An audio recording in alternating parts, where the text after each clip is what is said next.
Start.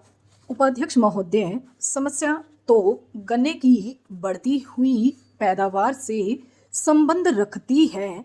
मैं जानना चाहता हूँ कि अगर आपने क्षेत्रफल कम कर दिया और क्षेत्रफल को बढ़ाने से रोक दिया और उस सूरत में किसान ने पैदावार के अच्छे साधन अपनाकर जितनी जमीन में वह गन्ना पैदा करता है उसमें ही अधिक गन्ना पैदा कर दिया, तो क्या देश के सामने समस्या खड़ी नहीं होगी?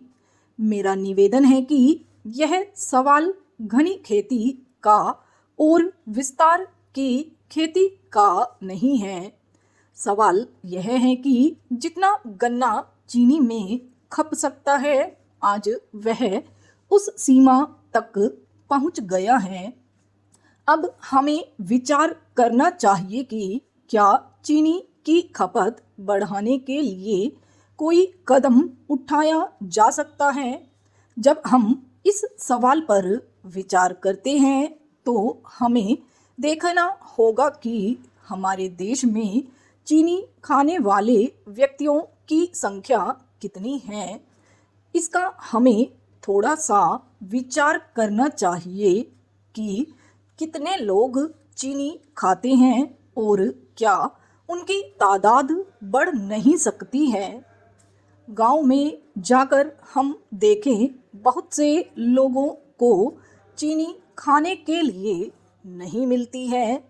वे चीनी खाना भी चाहते हैं मगर चीनी के दाम इतने अधिक हैं कि उन दामों पर गांव वाले चीनी खरीद नहीं सकते हैं। अभी कंट्रोल हटा है, चीनी के दाम भी कुछ कम हुए हैं। इसके फलस्वरूप चीनी की खपत बढ़ी है। मेरा निवेदन है कि अगर गर्मी के समय में जब विवाह शादियों का मौका था, अगर यह कंट्रोल हटा दिया जाता तो चीनी की खपत और भी बढ़ सकती थी। इस बात का प्रयत्न होना चाहिए कि चीनी की खपत बढ़ाई जाए। इसके लिए मैं समझता हूँ कि एक्साइज ड्यूटी में कुछ कमी करने के सवाल पर सरकार को विचार करना होगा।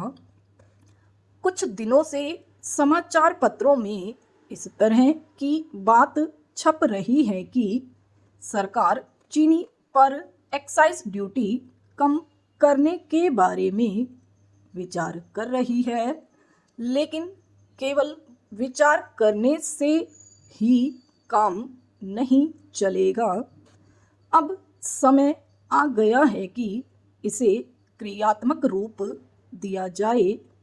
लोग इसका बेसब्री से इंतज़ार कर रहे हैं और इसका अवश्य स्वागत करेंगे।